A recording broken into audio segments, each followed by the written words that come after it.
This overlooked 1975 drama launched Laurence Fishburne's career, nearly derailed an NBA superstar's rookie season, and was filmed at a legendary amusement park that's now completely demolished. From congressional praise to theater riots, Cornbread, Earl and Me holds secrets that make today's headlines look tame. Fact 1. NBA star arrived at rookie camp out of shape. When the Golden State Warriors selected Jamal Wilkes with the 11th overall pick in the 1974 NBA draft, they expected their new rookie to show up ready to compete at the highest level of professional basketball. Instead, Wilkes arrived at training camp in what he later described as embarrassingly poor physical condition. And the reason had nothing to do with partying or laziness. He had been too busy making a movie.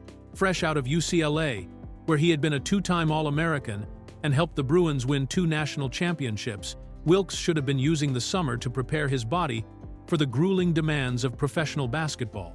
Instead, he was spending his days on film sets around Los Angeles, playing the title character Nathaniel Cornbread Hamilton in what would become his one and only starring role in Hollywood. The filming schedule for Cornbread, Earl and Me consumed most of Wilkes' preparation time before his rookie season, and he admitted years later that he had completely neglected his physical training during this crucial period. When he finally showed up to Warriors training camp, coaches and teammates immediately noticed that the slender 6'6" forward was not in NBA-ready shape. Wilkes was deeply disappointed in himself for being so unprepared for this career-defining moment. He knew he had made a serious mistake that could have derailed his professional basketball career before it even began. Determined to fix the situation quickly, he threw himself into an intensive fitness regimen that included not only traditional gym workouts but also martial arts classes to improve his conditioning, flexibility, and mental focus. The extra effort paid off remarkably well. Despite his rocky start, Wilkes became a starter after just 8 games, won the NBA Rookie of the Year award, and helped lead the Warriors to an unlikely championship that same season, proving that sometimes a detour through Hollywood can have a happy ending. Fact 2. Laurence Fishburne was only 13 years old. When audiences watched the climactic courtroom scene in Cornbread, Earl and Me, they witnessed one of the most remarkable child performances in film history, delivered by a 13-year-old Laurence Fishburne in his very first movie role. The future star of The Matrix and countless other films was credited as Laurence Fishburne III at the time, and his age makes his performance even more extraordinary when you consider the heavy subject matter he was tackling. In the film, Fishburne plays Wilfred Robinson, a young boy who witnesses the fatal police shooting of his neighborhood basketball hero Cornbread. The story builds to a powerful courtroom sequence where Wilfred must take the witness stand and testify about exactly what he saw that rainy night. Despite intense pressure and intimidation from police officers trying to cover up their mistake, what makes this scene so remarkable is not just Fishburne's natural acting ability, but the fact that he was delivering testimony about police brutality and systemic racism with a depth of understanding that seemed far beyond his years. The young actor had to convey the trauma of witnessing violence, the fear of speaking out against authority, and the moral courage required to tell the truth even when it puts you and your family in danger. Film critics and viewers who have seen the movie consistently point to Fishburne's courtroom testimony as the most compelling and emotionally powerful moment in the entire film. Many noted that his performance was so mature and convincing that it was easy to forget you were watching a middle school-aged child tackle themes that even experienced adult actors might struggle with. The director made the deliberate choice to film Fishburne's testimony scene without any background music, allowing his natural performance to carry the full emotional weight of the moment without any artificial enhancement from the film's score. Fact 3. Filmed at Long Beach's doomed Pike amusement park. When viewers watch Cornbread, Earl and Me today, they're seeing something that no longer exists anywhere in the real-world scenes filmed at the legendary Pike amusement park in Long Beach, California, which was completely demolished just 4 years after the movie was released. This makes the film an unintentional time capsule of one of Southern California's most famous seaside entertainment destinations. The Pike had been a cornerstone of Long Beach entertainment since 1902, operating under various names including Silver Spray Pier, New Pike, and Queens Park over its 77-year history. By the time the film crew arrived to shoot scenes there in 1974, the amusement park was already facing stiff competition from newer attractions like Disneyland and Knott's Berry Farm, but it was still a bustling destination with over 200 different rides and attractions. The park was famous for its massive wooden roller coaster called the Cyclone Racer, which was built on pilings that extended out over the ocean water, giving riders the thrilling sensation of racing above the waves. The pike also featured the Walk of 1,000 Lights, a concrete boardwalk lined with carnival games, food stands, and various attractions that had entertained millions of visitors over the decades. Unfortunately, the Long Beach City Council refused to renew the land leases for the pike attractions in 1979, leading to the complete demolition of the entire amusement zone. The area sat empty for 20 years before being redeveloped into a modern shopping and dining complex called the Pike Outlets, which pays tribute to its predecessor with decorative elements but bears no resemblance to the original carnival atmosphere that movie audiences can still glimpse in this film. Fact 4. Released under a secret alternate title. Most moviegoers who watched Cornbread, Earl and Me in theaters had no idea that the same film was simultaneously being released in some markets under a completely different title called Hit the Open Man, creating one of the more unusual dual title releases in film history. This alternate title wasn't just a random marketing decision, but actually carried deep, meaning that connected directly to both the basketball themes and the social justice message at the heart of the story. In basketball terminology, hit the open man refers to the fundamental strategy of passing the ball to a teammate who has a clear shot at the basket without any defenders blocking their path. It's one of the most basic concepts that coaches teach players at every level of the game, emphasizing teamwork and finding the best opportunity to score rather than trying to force a difficult shot. The genius of this alternate title becomes clear when you understand how it works as a metaphor for the film's central conflict. Just as a basketball player needs to find the open teammate who can make the shot, the community in the movie needs to find someone brave enough to speak the truth about what really happened when Cornbread was killed by police officers. Young Wilford Robinson, played by Laurence Fishburne, becomes the open man in this situation, the person who is positioned to take the crucial shot by testifying in court about what he witnessed, even though doing so puts him and his family at great personal risk from police intimidation and community pressure. The dual titles also reveal something interesting about how the film was marketed to different audiences, with Cornbread, Earl and Me emphasizing the character-driven drama and Hit the Open Man, highlighting the basketball connection that might appeal to sports fans who wouldn't normally seek out a serious social justice film. Fact 5. Praised in Congressional Record by politicians. It's extremely rare for a Hollywood movie to receive formal recognition from the United States Congress, but Cornbread, Earl and Me achieved this unusual honor when Representative Thomas M. Reese of California took the extraordinary step of entering the film into the official Congressional Record and using his political platform to encourage theater owners across the nation to show it to their audiences. Representative Reese didn't just mention the movie in passing during a speech or interview. He made a formal statement that became part of the permanent government record, praising the film for what he described as portraying, with great human dignity and drama, the hopes, the aspirations, and warm family values of a Black community. This type of congressional endorsement was virtually unheard of for any film, let alone a low-budget drama about police brutality that many people had never heard of. The congressman's support went beyond just words of praise, as he actively urged theater owners throughout the country to book the film in their venues, essentially using his government position to promote what he saw as an important piece of cinema that deserved a wider audience. This was particularly significant because many smaller theaters and drive-ins in various parts of the country might not have otherwise considered showing a film that dealt with such serious social issues. The congressional recognition came at a time when very few mainstream Hollywood productions were willing to tackle the subject of police violence against African Americans, making Representative Reese's endorsement both politically bold and culturally important.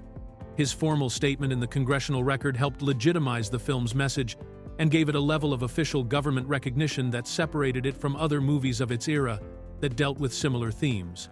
Fact 6. Caused real theater riots during screenings. On a night in December 1976, what should have been a routine movie screening turned into a destructive riot when roughly 100 young people completely destroyed a West Los Angeles movie theater that was showing Cornbread, Earl and Me, along with 2 other films. The incident made headlines in the Los Angeles Times and became one of the most bizarre incidents connected to any film release of that era. The rioters didn't just cause minor disruptions or walk out in protest.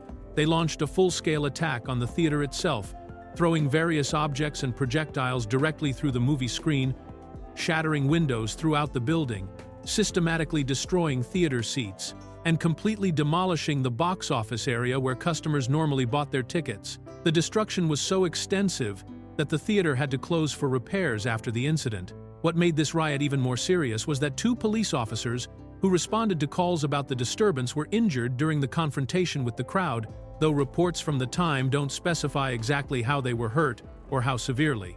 The officers were presumably trying to restore order and protect the theater property when they became casualties of the violent outburst. Perhaps the most puzzling aspect of this entire incident is that investigators and newspaper reporters were never able to determine what actually motivated the riot in the first place. The theater was showing Cornbread, Earl and Me as part of a triple feature along with Cooley High and J.D.'s Revenge. But it's unclear whether the violence was triggered by something specific in one of the films, an unrelated dispute among audience members, or some completely different issue that had nothing to do with the movies themselves. The motive for the riot remains a mystery to this day, making it one of the strangest footnotes in the film's history. Fact 7. Sinbad named it his favorite childhood movie. When comedian Sinbad wrote his autobiography, fans expecting to read about his favorite comedy films were surprised to discover that his top pick from childhood was Cornbread, Earl and Me, a serious drama about police brutality and social justice rather than anything remotely funny. This unexpected endorsement from one of the 1990s most popular stand-up comedians introduced the film to a whole new generation of viewers who might never have heard of it otherwise. Sinbad didn't provide extensive details about why this particular movie resonated so strongly with him as a young person, but his recommendation carried enough weight that many of his fans decided to seek out the film based purely on his endorsement. What made this discovery particularly amusing for some viewers was that they went into the movie expecting some kind of comedy based on the main character's unusual nickname of Cornbread, only to find themselves watching a deeply emotional story about a talented young basketball player who gets shot and killed by police officers. The disconnect between Sinbad's comedic reputation and his choice of a serious social drama as his childhood favorite created an interesting cultural moment where comedy fans found themselves accidentally exposed to an important film about racial injustice that they might not have chosen to watch under normal circumstances. This crossover effect demonstrated how personal recommendations from beloved entertainers can sometimes bridge different audiences and genres in unexpected ways. Sinbad's endorsement also highlighted how Cornbread, Earl and Me had quietly developed a devoted following among people who discovered it during their youth, even though it never achieved mainstream recognition or commercial success. His willingness to publicly name it as his favorite childhood film helped validate the experiences of other viewers who had been similarly moved by the story but rarely heard it discussed in popular culture. Fact 8. American International Pictures' most serious film. The distribution of Cornbread, Earl and Me by American International Pictures represents one of the most surprising mismatches between a film's serious subject matter and its distributor's typical catalog in Hollywood history. AIP was famous throughout the 1950s, 60s, and 70s for producing exactly the opposite kind of entertainment lighthearted beach party movies, starring Frankie Avalon and Annette Funicello, low-budget monster films directed by Roger Corman, and various exploitation pictures designed purely to entertain teenagers at drive-in theaters. American International Pictures had built their entire business model around understanding what young audiences wanted to see for cheap thrills and escapist entertainment. Their most successful releases included titles like Beach Blanket Bingo, I Was a Teenage Werewolf, Attack of the Crab Monsters, and The Pit and the Pendulum, none of which prepared anyone for the company's decision to distribute a thoughtful drama about police brutality and racial injustice in urban America. The studio's typical approach involved making films as quickly and cheaply as possible, often shooting entire movies in just a few days, with minimal budgets and maximum emphasis on action, romance, or horror elements that would appeal to their target demographic of teenagers and young adults looking for fun at the movies. Their productions were designed to be entertaining rather than challenging or socially conscious. This makes Cornbread, Earl and Me stand out as perhaps the most dramatically different film in the entire American International Pictures catalog, representing a complete departure from everything the company was known for producing and distributing. The decision to handle this serious social drama showed that even exploitation film studios occasionally recognized when they had encountered something special that deserved to reach audiences, even if it didn't fit their usual formula for commercial success. Fact 9. Director Joseph Manduke's only remembered work. Joseph Manduke had a long and successful career in Hollywood that spanned several decades, but despite working on numerous television productions and other projects, Cornbread, Earl and Me stands as the only work that people still remember or discuss today. This makes him one of those behind-the-scenes figures whose entire legacy rests on a single film that represented a dramatic departure from his usual work in the television industry. Born in New York in 1928, Manduke spent most of his professional life working as a producer and production manager on popular television series that entertained millions of viewers throughout the 1970s and 80s. His television credits included major hits like Hawaii Five-0, the long-running police drama that made phrases like "Book 'em Dano" part of American culture, and Falcon Crest, the primetime soap opera starring Jane Wyman that competed with shows like Dallas and Dynasty for audiences who loved wealthy family drama. Manduke also worked on other television productions including Hardcastle and McCormick, Knots Landing, and the Amazing Spider-Man series, building a solid reputation as someone who could handle the complex logistics of producing episodic television on tight schedules and budgets. His work in television required completely different skills than film directing, focusing more on managing ongoing production workflows and maintaining consistency across multiple episodes, rather than crafting a single unified artistic vision. When Manduke decided to direct Cornbread, Earl and Me, he was stepping into unfamiliar territory by taking on the creative responsibility for a feature film that dealt with serious social issues rather than the escapist entertainment that characterized most of his television work. The fact that this single film directorial effort became his most lasting contribution to popular culture shows how sometimes one project can define an entire career in ways that decades of other work cannot. Fact 10. UCLA coach John Wooden personally recruited star. The involvement of legendary UCLA basketball coach John Wooden in launching Jamal Wilkes' acting career represents one of the most unusual crossovers between college sports and Hollywood in entertainment history.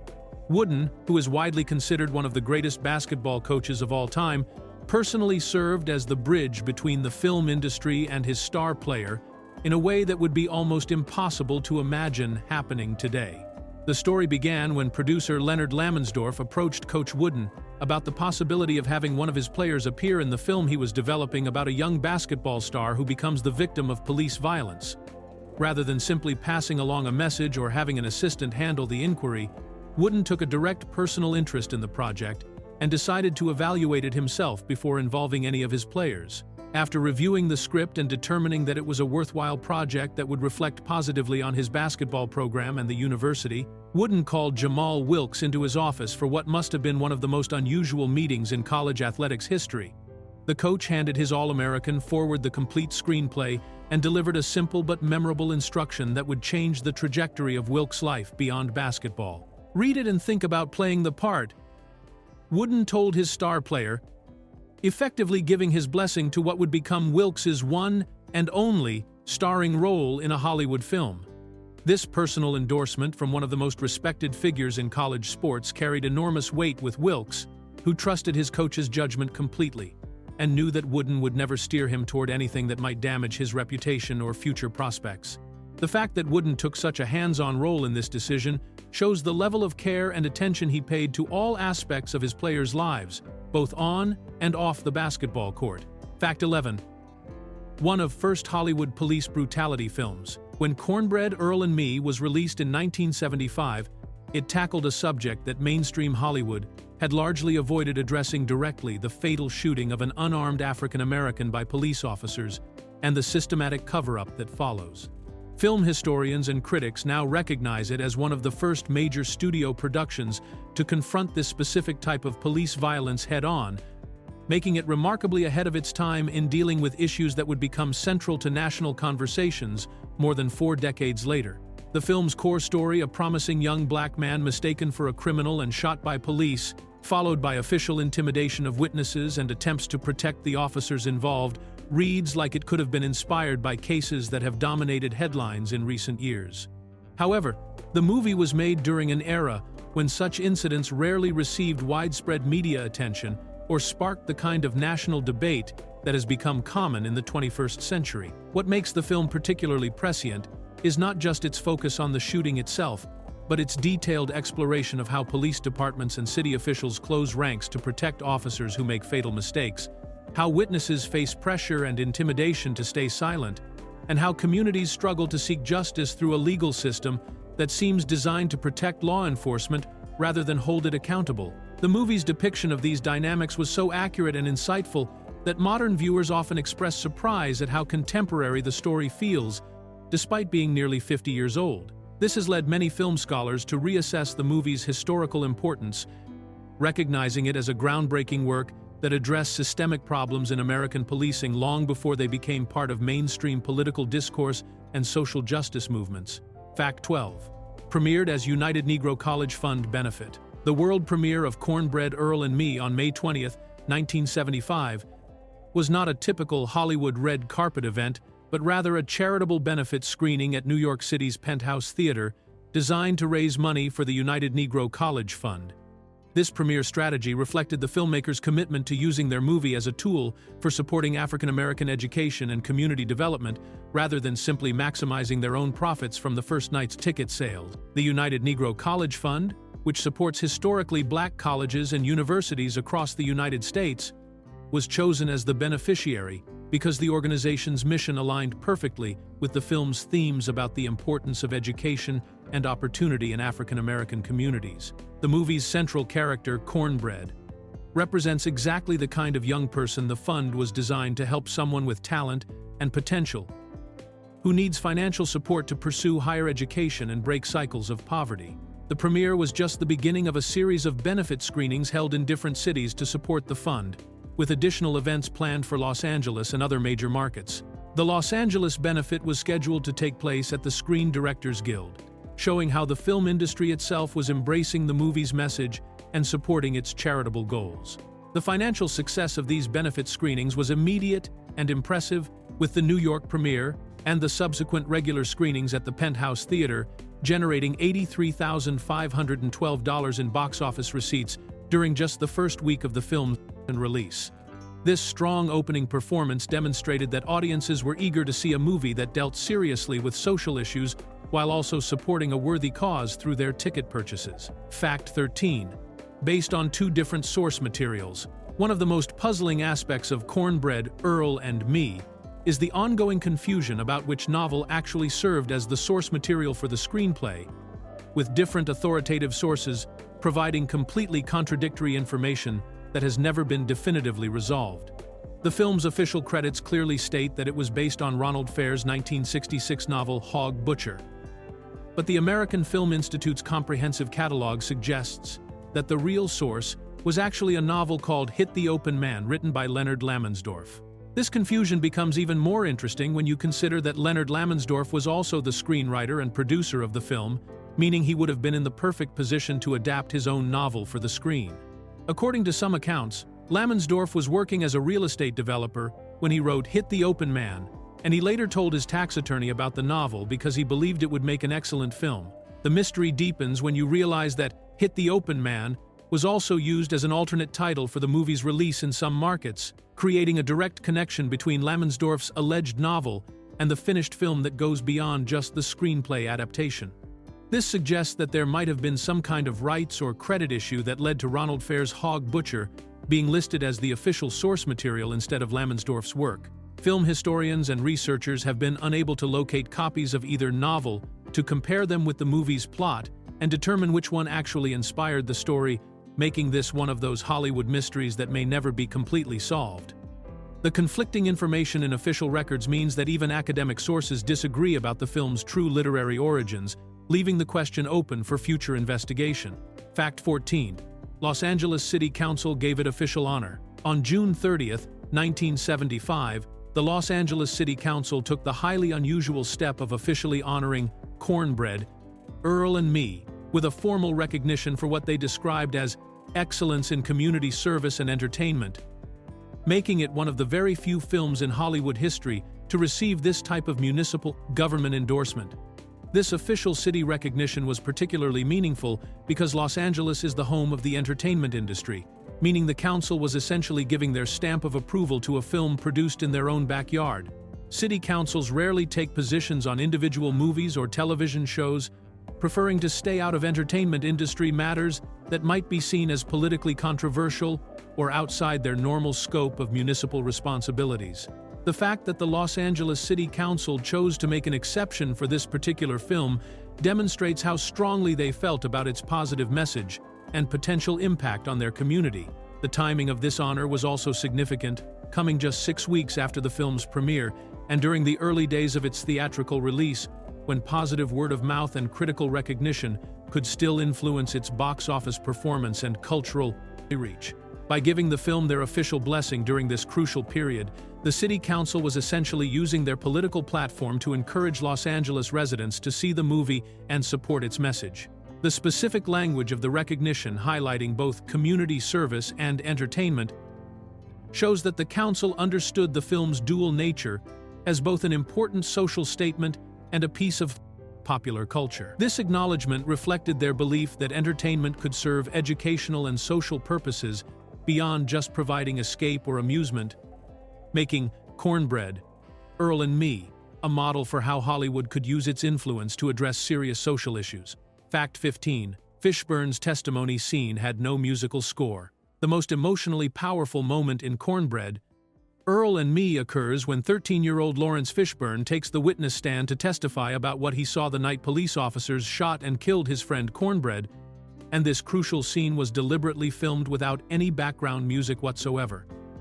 This artistic decision made Fishburne's testimony the only sequence in the entire movie that lacks musical accompaniment, creating a stark contrast with the rest of the film and forcing audiences to focus entirely on the young actor's raw performance without any emotional manipulation from the soundtrack. Throughout the rest of the movie, composer Donald Byrd's score provides a constant musical backdrop that guides viewers' emotional responses and helps establish the mood for different scenes, whether they involve neighborhood life, basketball action, or dramatic confrontations.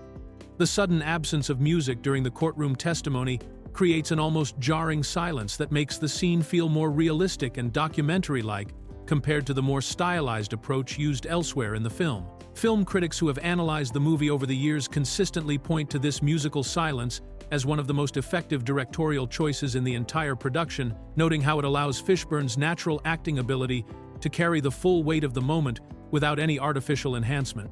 The lack of orchestral swells or dramatic musical cues forces viewers to confront the harsh reality of what the young witness experienced without the comfort of cinematic manipulation. This technique was particularly bold for a 1970s film, when most directors relied heavily on musical scores to tell audiences how they should feel during important dramatic moments. By stripping away the music during the film's most crucial scene, director Joseph Manduke created a moment of haunting authenticity that continues to resonate with viewers nearly 50 years later.